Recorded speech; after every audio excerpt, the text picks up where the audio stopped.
Hi, my name is Kwame Yeboah and you are listening to Ashan TV.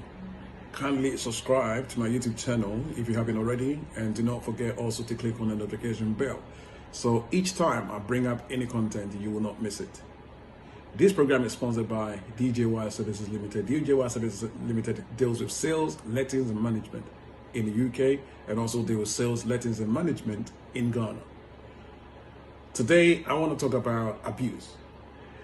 This is something that is going on in Africa a lot. A lot of children are being abused. A lot of women are being abused in Africa. But sometimes the men, even that are abused, they can't come out and talk about it because you're a man. You're supposed to be a man. Men don't cry.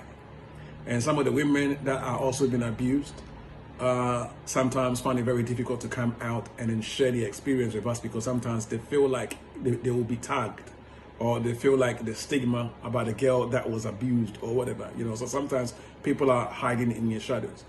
Africans, we need healing. Africans, we need a bit of deliverance. So any way possible to free ourselves is what Ashan we would like to bring about. So don't forget, share this video because it might help somebody else. I will cut a long story short with my own experience, and maybe you can relate to some of my experience. And if you've gone through what I've been through, then perhaps maybe you can also find a way out. So this is how I feel like I was abused growing up, because I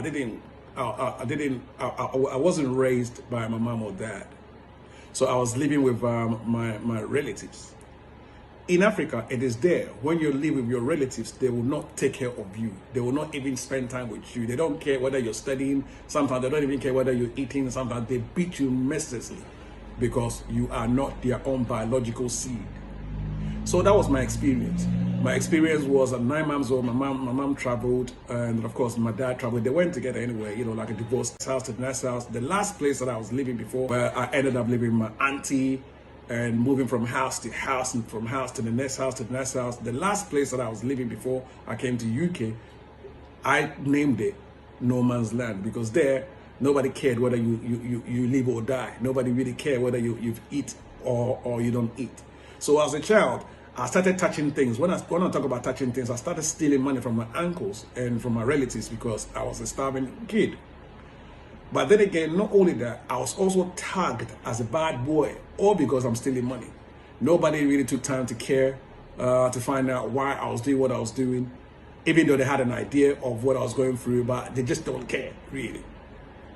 So long story short, this is just long story short. I'm trying to just, one day I'll take my time to go in detail in my personal life details so people can learn from my personal life. Because sometimes some of us, we have to go through a certain experience in order for other people to be free.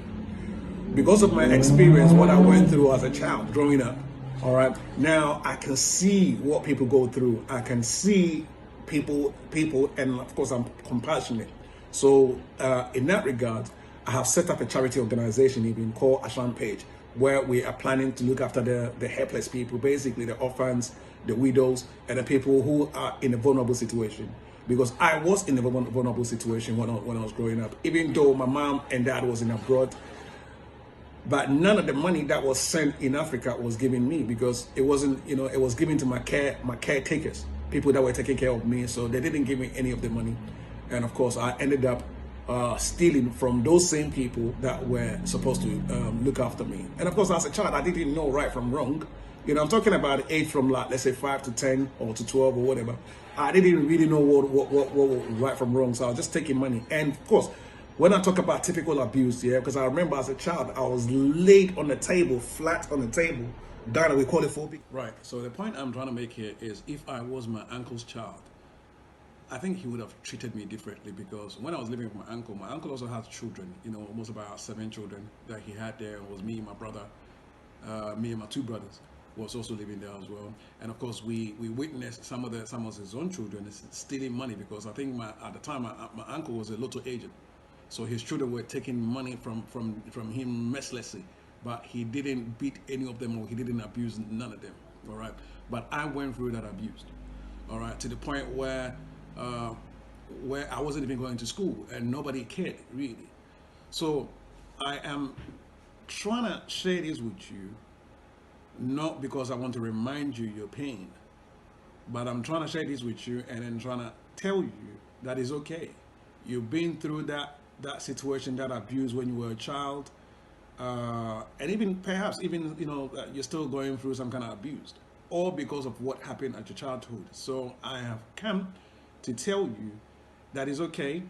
Now it has actually it make me stronger, so it should make you stronger. Now it's giving me the opportunity to come and address issues like this with you because, as I said, I can see people suffering, and then I go to intervene for them. So basically, this video that I'm actually doing is purposely to tell African parents and to tell all parents that the abuse on children in Africa is not good. So perhaps if you're there and somebody else, you're supposed to look after somebody else's child, whether it's your friend, your brother, your sister's child, or whatever, you must take that child as your own child. You must take that child as your own child because nobody knows the future. Nobody knows what the child would come out to be like.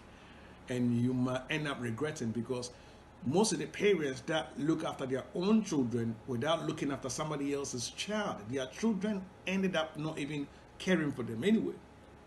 Their children end up not caring for them, and it's the somebody else's child that they even abused and misused. Those are the ones that will still look back and still assist them one way or the other. We must love children. We must love children because, see, as a child, you might think that the child is a child and you're actually maltreating the child. But remember that the child has a memory, a good memory to remember every single thing you did to them as children. And sometimes it prevents them from coming close to you because of a certain words. For me, don't think I've actually went through the abuse of my uncle's hands. My cousins, my elder cousin, because I was a child, my elder cousins have gone through all those things, in their hands. And somehow I'm not as close to them as I'm supposed to. And nobody understands why I'm not close to my own cousins. It's all because what they did to me when I was a child. Even though I've managed to let all those things go. But somehow deep down, there's still like a bridge. So I am encouraging you today that it doesn't matter wherever you've been. I think forgiveness is the key. That first you learn to forgive, and then it's not like you have to go close to them and talk to them because it'll be difficult. But in your heart, you need to really let go and just forgive people, as Christ said that forgive them, they don't know what they do. But we don't have to repeat the same thing. So you, as a person who was abused, because most of the time the people that are abused also abuse people because they've been abused, so they also ended up abusing people because they don't know anything better. That's all they know. But you don't have to abuse anybody because you were abused, but you have to heal people through the abuse. You have to help people, your abusers, even if you change your mind one way or the other. My name is Kwame Boy. Again, if you like this video, share with your friends. Thank you.